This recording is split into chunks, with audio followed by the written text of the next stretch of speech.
My name is Elise Turner, and I'm 32 years old. I've always been a hardworking and responsible woman, constantly striving to turn my dreams into reality. Throughout my life, whether it was education, career, or personal life, I've given everything my best effort. And today, I've finally achieved something I've dreamed about for years. I've bought my own apartment. It's a beautiful place, and for the first time, I can truly call it my own. It's the place I can finally live in peace, but as happy as I was, I knew that my family has always been a bit of a challenge for me. I've always lived my life with a sense of order and discipline, but my younger sister, Sophie, was the complete opposite. She's the family's golden child, always pampered and never having to work for anything. Growing up, it was always clear to me that I had to work hard for everything, while Sophie just glided through life, relying on others to get by. And that's something I've had to live with for a long time. Sophie is 26, and she's always had this sense of entitlement that I just couldn't understand. While I worked my butt off to get ahead in life, Sophie never held down a real job for more than a few months. She's always relied on her boyfriends or our parents to take care of her, even as an adult. It frustrated me to no end. Our parents, especially our mother, Diana Montgomery, always enabled her. No matter how many times Sophie messed up, she was always given a free pass. I, on the other hand, never got that luxury. I had to earn everything I had, and I made sure to never take it for granted. I always found myself trying to help Sophie, to give her advice, but it was like speaking to a brick wall. She'd act interested for a while, but then she'd go back to her same old ways. And every time, I'd feel more resentful of how easy everything seemed for her.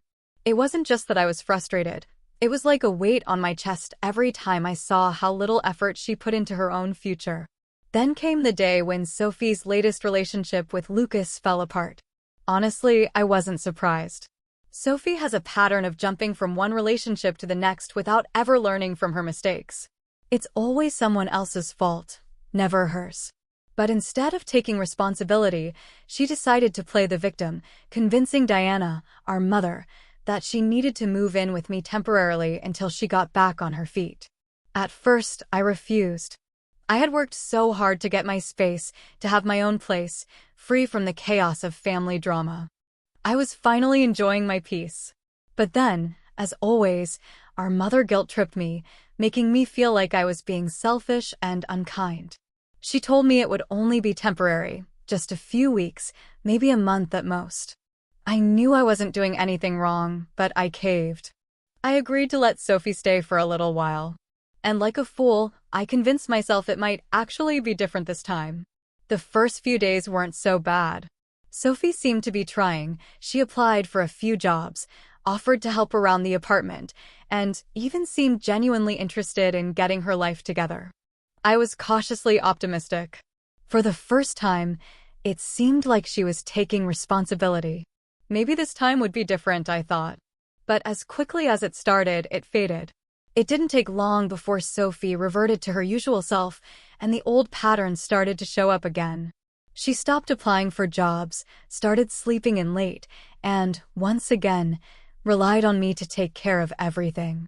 I'd find dirty dishes piling up, trash building up, and her leaving her things all over the apartment.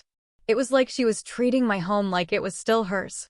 She would come home from parties at 3 a.m., blasting music, completely ignoring the fact that I had to work early the next morning. It was maddening, but the worst was yet to come. One evening, after a particularly frustrating week, Sophie dropped a bombshell on me. She casually mentioned that Lucas, her latest boyfriend, was planning to move in too. I was taken aback. I stared at her, trying to make sense of what she was saying. She seemed to think it was a given, as if I had no choice in the matter. "Elise, we're a couple. It just makes sense," she said, as if it was perfectly normal for me to open my home to someone I barely knew. At that moment, something inside me snapped. I'd already let her stay longer than I should have, and now she was trying to force me to accept her boyfriend, a man I hadn't even met yet, into my space? I couldn't do it. I had worked too hard for my apartment, for my peace of mind. The boundaries I had so carefully built for myself were about to be completely erased. My temper flared, and I told Sophie, in no uncertain terms, that Lucas was not welcome. She could find her own place if she wanted to continue living with him. Sophie didn't take it well, of course. She looked at me like I had just betrayed her, as if I was the one who had overstepped, not her. She started crying, accusing me of not being supportive, of not caring about her. The drama that unfolded in those few moments was like a punch to my gut. I could feel my frustration building, and with every tear Sophie shed, I felt more and more resentful. Wasn't I allowed to have boundaries? Didn't I deserve to live my life the way I wanted without constantly being dragged into Sophie's chaos? But the real shock came when Diana found out. Our mother, as always, sided with Sophie.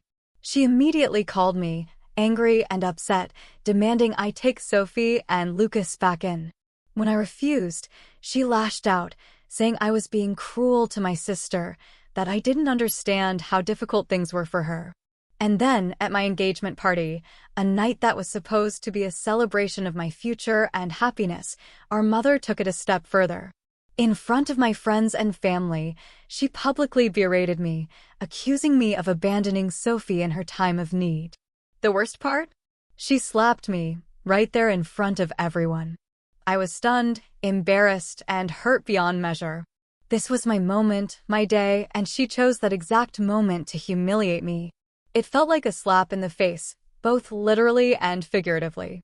The person I had tried to care for, the sister who had been handed everything, had no problem tearing me down in front of everyone who mattered to me. I could feel the tears welling up, but I refused to let them fall. I walked away from that party with my head held high, my heart heavy with the knowledge that my family would never change. The following months were a blur. I tried to move on, tried to focus on the excitement of my upcoming wedding and the peaceful life I had fought so hard to build. But the phone calls from Diana continued. At first, they were about Sophie needing to talk, or about how I had hurt her feelings by standing my ground. But as the weeks passed, the tone of my mother's calls shifted. One evening, she called me, sounding frantic and completely out of breath. "Elise," she said, her voice trembling, "Sophie and Lucas have taken over my house. They're throwing parties, bringing strangers over, and have completely disrespected everything I've worked for. They even pushed me the other day when I asked them to leave." I felt a strange mix of relief and frustration. Part of me wanted to say, "I told you so," to my mother, but I couldn't. I wasn't that petty. Instead, I calmly told her that she had made her choice to enable Sophie, and now she had to live with the consequences. I refused to help. I had my own life to focus on, and I wasn't about to let Sophie drag me back into her mess. I had learned the hard way that some people will never change, no matter how much you give them. The silence after that phone call was deafening. For the first time, I realized just how much my family relied on me to clean up their messes. I'd always been the one to hold things together, the one to step in when things went wrong. But not this time. I wasn't going to sacrifice my happiness and peace for people who would never learn. I spent the following weeks preparing for my wedding, focusing on the excitement of the future I was building with my fiancé. Sophie and Diana had become a distant thought in my mind, a past I was moving on from. As my wedding day approached, I couldn't help but reflect on the journey I had taken to get here. The struggles, the sacrifices, the moments of doubt, all of it had led me to this point. And while I had always wanted to help my family, I now understood the importance of taking care of myself first.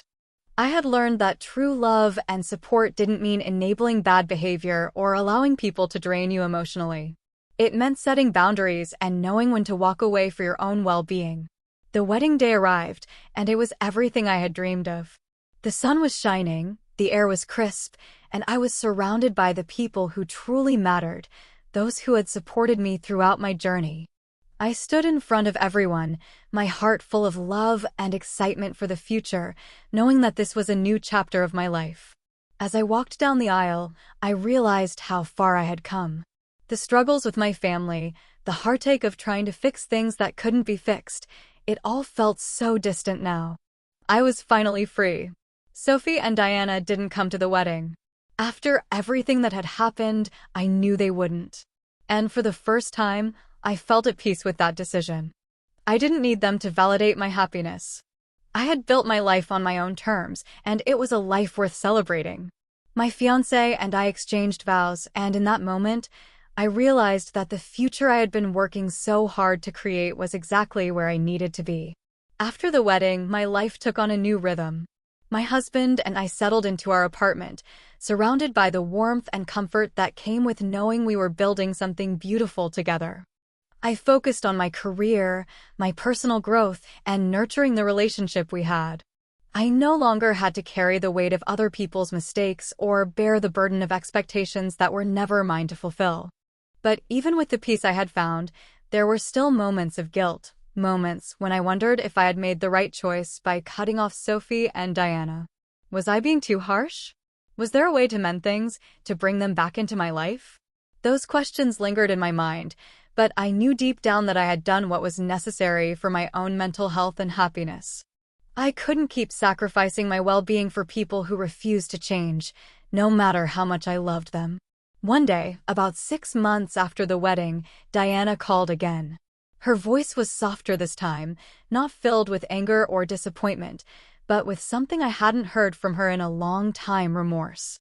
"Elise," she said, her voice trembling, "I'm sorry. I should have never treated you the way I did. I shouldn't have slapped you. I was wrong and I know it. Sophie and Lucas are still making a mess of everything, but I've finally realized that I need to stop enabling them.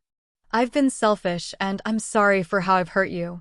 It was the apology I had been waiting for, but I didn't know how to respond. My heart was conflicted. I had moved on, created a life without them, but part of me still wanted that connection. In the end, I told her that I appreciated her apology, but I couldn't just return to the way things were. Things had changed, and so had I. I didn't owe her my forgiveness, but I did owe myself the closure I needed. That conversation with Diana was a turning point. I didn't need her approval, nor did I need her to apologize to move forward. I had already built the life I wanted, one that was free from the toxicity and chaos that had once defined my relationship with her. But it still felt like a chapter closing, a finality that brought a sense of peace. The truth was, I had been waiting for this moment for years, the moment where I could finally let go of the past and stop allowing their mistakes to weigh me down. Sophie never reached out, and part of me was relieved by that. I knew that if she ever did, it would be with the same entitled attitude, expecting me to bail her out of whatever mess she had created this time. I had already given her so many chances, so many opportunities to change, and she had squandered them all. I didn't need her in my life to feel whole. As the months passed, I learned to live without the constant drama, without the guilt of trying to fix people who didn't want to be fixed. My marriage flourished, my career thrived, and I found joy in the simplicity of my new life. I started to travel more, spending weekends exploring new places with my husband.